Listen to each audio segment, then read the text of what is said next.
I never do reaction videos. I have never made one. But then I saw this tweet by this JNU professor and I just had to do this video. So, Professor Happymon Jacob is Associate Professor of Diplomacy and Disarmament at the School of International Studies at the JNU, the Jawaharlal Nehru University in New Delhi. Professor Happymon Jacob writes articles and has a video show with The Wire, and he has written articles for prominent Indian and American news publications. He's also the founder of a think tank. So, he's a very eminent academic and foreign policy expert.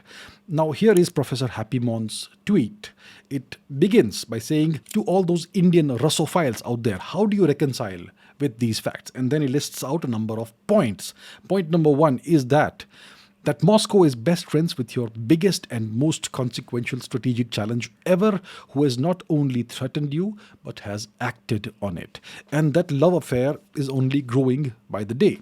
So Professor Happymon teaches international relations and diplomacy. Surely he knows that there are no friendships in international relations. There are no enmities in international relations. There is no morality or right or wrong in geopolitics and international relations. There are permanent national interests, or in the case of India and China, civilizational interests, and there are temporary alliances and temporary adversarial relationships. Let's take the example of Russia. What did Russia do in 2015? Russia in 2015 sold 4 Mi-35 attack helicopters to guess who? To Pakistan. And the next year, 2016, Russia embarked on a series of military exercises with Pakistan, the Druzhba exercises. Druzhba is a Russian word that means friendships. So you had Druzhba 2016, Druzhba 2017, 2018, 2019, 2020, 2021. And then for some reason there was no Druzhba 2022. Guess what happened in 2022? So what I'm trying to say is that cooperation happens between nations and alliances happen between nations when their national interests converge, and nations develop adversarial relationships when there is a conflict of interests. And this is best illustrated by the US, the United States, and its relationship with Pakistan and India. So, as we all know, the United States supported and funded and financed Pakistani terrorism in India for decades. And this continued essentially until the first decade of the 21st century, when the US pivoted towards India because of the rising China, which obviously is a big threat to them. So then they found it beneficial to support India and position India as a counterweight, as a counterbalance to China. Now, after the ouster of Imran Khan in Pakistan, the US has once again begun warming towards Pakistan. So an uninformed or non-expert observer would say that the Americans are blowing hot and cold and they are unpredictable. That's not the case.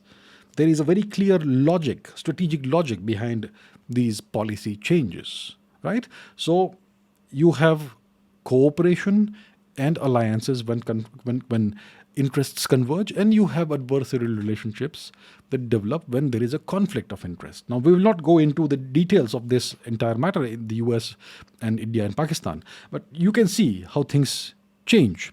So in geopolitics, there is certainly no love, and there are certainly no love affairs.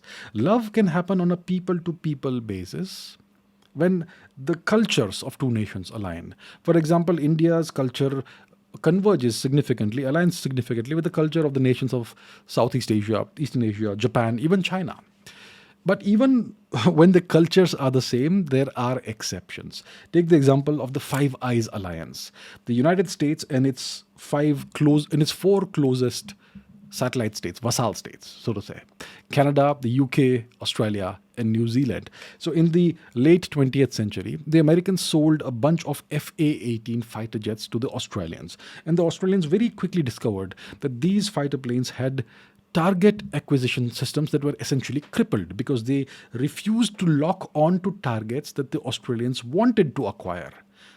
The target acquisition systems would only lock on to certain targets that the Americans had pre-programmed into the software into the database or whatever it was, right? So that's what the Americans did to one of their closest allies. So even though the language, the ethnicity, the culture, everything is the same, there's no love there, right? It's all business. Take the example of Pakistan and Afghanistan. Pakistan and Afghanistan historically were both part of India for thousands of years. So it's the same ethnicity, and these nations have the same religion, essentially the same culture, and yet they are very fierce adversaries. There is no love lost between Pakistan and Afghanistan, right? The Pakistanis have targeted Afghanistan for decades through the terrorism, and well, that's the situation. So once again, there's no love there, even though the ethnicity, the religion, etc., is essentially the same. So what I'm trying to say is that there is no friendship between nations. There can be no friendship between nations. There are no best friends or besties in geopolitics. There's no love. There's no love affairs. So Professor Happymon's first point either betrays a naive understanding of international relations, or he's trying to speak to the readers in a language they will understand better. Maybe he's trying to speak to them in a more familiar, colloquial language. And clearly he's a very eminent expert. So let's go with the second possibility. Maybe he's just trying to, speak to the readers in a simplified language that they will understand. He's not trying to pose as an expert. So that's very nice of him. Now let's move on to point number two. Point number two that he makes is that when the push comes to shove, Moscow will choose Beijing over New Delhi. And then he helpfully elaborates with point number three. If tomorrow there's a serious border conflict between India and China, and if the latter tells Moscow not to supply the former with weapons, Russia is likely to abide by that. So Professor Happymon in points number 2 and 3, is implying that Russia is China's junior partner, essentially China's vassal state. And Professor Happymon is also implying that he has some kind of privileged insight into the inner workings of President Putin's mind. Now let's take a look at some historical and geographical facts. The Russia-China border, as you can see on this map, is more than 4,200 kilometers long. These are two nuclear-armed nations. Russia is the world's largest nuclear power. Russia is a former superpower. China is an aspiring superpower. China is a nation on the ascendancy. It used to be in the ascendancy for a very long time because of its economic progress and so on. Now, let's take a look at the history that these two nations have. In 1969, these two nations clashed in the Far East. This episode was called the Ussuri River Clashes. This was a near war. There were fierce border clashes, heavy fighting, hundreds of soldiers died because of the disputed border, and the Soviets actually decided to nuke China. And China was saved at the last minute by American intervention. The Americans stepped in and prevented Russia, the USSR, from nuking China. And this was the beginning of the US pivot towards China. So this is something that happened in 1969. And the border dispute was only finally resolved in the first decade of the 21st century. And even today in 2023, the Chinese keep on issuing maps in which they kind of show Russian territory as part of China. So that's something that's still going on. And we also have the issue that the Chinese are constantly trying to expand their footprint in Central Asia. The former Soviet republics, the Stans, Tajikistan, Uzbekistan, Kyrgyzstan, Kazakhstan, and so on. These nations, these former Soviet republics, are part of a region that the Russians consider to be part of their zone of exclusive influence. And the Chinese are trying to expand their footprint in this region. And that is something the Russians definitely do not appreciate. And then there is the specter of Chinese expansionism in the Russian Far East. Like I said, the Chinese have been renaming Russian place names to Chinese names. For example, they recently issued a map that shows Sakhalin, the Sakhalin island with the Chinese name. They've renamed Vladivostok to something in Chinese and so on. So the Chinese are playing these games against the Russians. So it's clear that the Chinese regard the border as something that is a dormant issue, not a settled issue. And they will reopen this issue when they feel the time is right. So Russia and China are essentially long term adversaries, and both sides know this.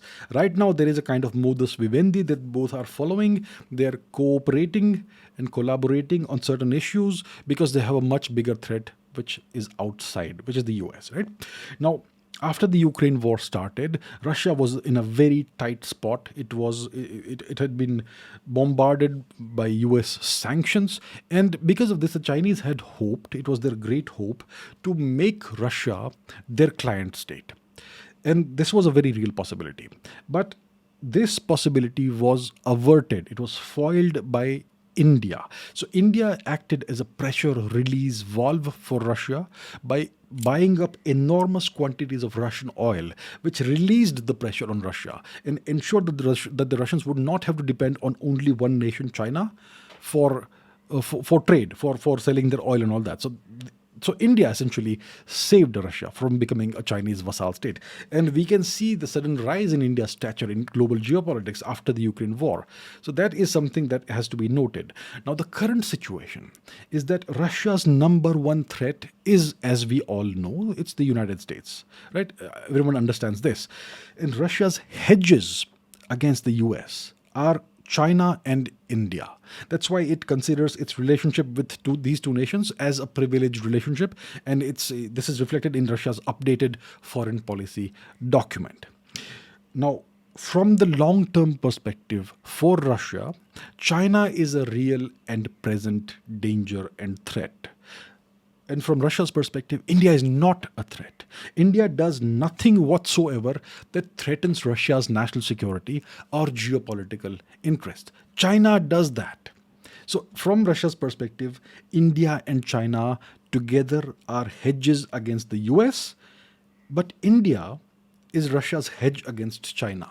And please do not forget that Russia has major leverage against China. China needs cheap Russian energy. China is buying Saudi oil and all that. It's investing in Saudi Arabia, but it still needs cheap Russian energy. And take the S-400 deal. The Russians sold the S-400 system to the Chinese as well as to the Indians. And the Chinese were clearly very unhappy, deeply unhappy with the fact that the Russians were selling the S-400 to India as well. But Russia ignored the Chinese concerns and went ahead with the sale. And Russia is also working on developing the international north-south transport corridor with India, which is a very important and major multimodal trade route. And China is not involved in this, and the Chinese will not like it. But that's okay. Russia is going ahead with this. And India is the only major growing economy in the world right now. By 2030, India is going to be a major Russian trade partner, and it's going to be a major consumer of Russian exports. So India, in the long run, is very important from the Russian perspective. And China, in the long run, is a major threat for Russia. So please understand that Russia is by no means China's junior partner or puppet or vassal. And please understand that China is not in a position to dictate terms to Moscow vis-a-vis Moscow's relationship with India. Yes, Russia does acquiesce to various Chinese, imperatives and all that, and Chinese requests, but overall, China is not in a position to dictate terms to Moscow. So, Professor Happymon's points number 2 and point number 3, are kind of misleading. They seek to it looks like they seek to mislead the audience, or they betray a naive and superficial understanding of the situation, which clearly is not the case, because Professor Happymon is a very eminent expert in geopolitics. So it looks like these 2 points are kind of misleading, and they are misleading the audience. Okay, let's take a look at point number 4. That Moscow and Beijing are deeply critical of India's Indo-Pacific policy, a policy that has finally liberated India from being boxed up in its continental space. So let's understand the difference between words and actions. So, from Moscow's perspective, Moscow has been critical of India's Indo-Pacific policy. In what way has Moscow been critical of this? It has been critical through words. Words. My question is this: Has Moscow taken any action against India? The answer is no. Has Moscow taken any diplomatic action against India? The answer is no. Has Moscow taken any material action against India? The answer is no. Has India's Indo-Pacific policy impacted India-Russia ties in any way whatsoever? The answer is no. On the other hand, from Beijing's perspective, has Beijing taken any action against India? Yes. Has Beijing has taken diplomatic actions against India at the UN, and it does this consistently. And China has harassed Indian ships in the South China Sea region, and China has repeatedly deployed naval assets in Sri Lanka, in Pakistan. They've deployed spy ships to spy on ISRO's activities and Indian missile launches and all that. So China has taken consistent action against India, diplomatic action against India, naval action against India, and all-round action against India, whereas Russia has only issued words. But the relationship has not been impacted in any way whatsoever. Now, India's Indo-Pacific policy and in India's participation in the Quad, let's take a look at that. What impact does it have? So, India's presence in the Quad is aimed at counterbalancing China. So, India's presence in the Quad and in the Pacific region is actually good for Russia because it also helps Russia counterbalance China. See, China desperately seeks to break out of the island chains that bind it, the first, the second, the third island chains. And China seeks to break out of these island chains and dominate the Indo-Pacific, not only the Indian Ocean, but also the Pacific Ocean. And that is going to be extremely bad for Russia. So India's presence in the Quad and the Pacific region is actually good for Russia. It does not impact Russia in any way whatsoever. And India's presence in the Quad and in the Pacific region also influences US actions in a way that is beneficial to Russia. So when Moscow, like Professor Happymon says, is being critical of India's Indo-Pacific policy, when Moscow is being critical, it's offering lip service. When Beijing is being critical, it's taking action against India. China is really concerned. Moscow is not concerned, and Moscow is merely paying lip service to Beijing's concerns. So Professor Happymon's point number 4 looks accurate, but is actually deeply misleading. Let's move on to point number 5. Point number 5, that someday Moscow will need to use Chinese chips in the weapons that it might sell India. Well, let me break this to Professor Happymon that the world is moving away from China. Have you heard of China plus one? China plus one. China plus one is a business strategy to avoid investing only in China and diversify business into other countries. This business strategy is something that Western companies are increasingly adopting. China plus one. And who's going to be the major focus of China plus one? It's going to be India. India is a nation that is perfectly suited for China plus one, and it's already garnering a lot of interest, and actions are being taken. Right? And India's government is sparing no effort to make India the next big semiconductor manufacturing nation. We know this is happening. And the Indian government is determined to make this happen and will get this done. So by 2030, India will be a major chip manufacturer, and Moscow will end up using Indian chips, not Chinese chips. And anyway, Chinese chips are already everywhere.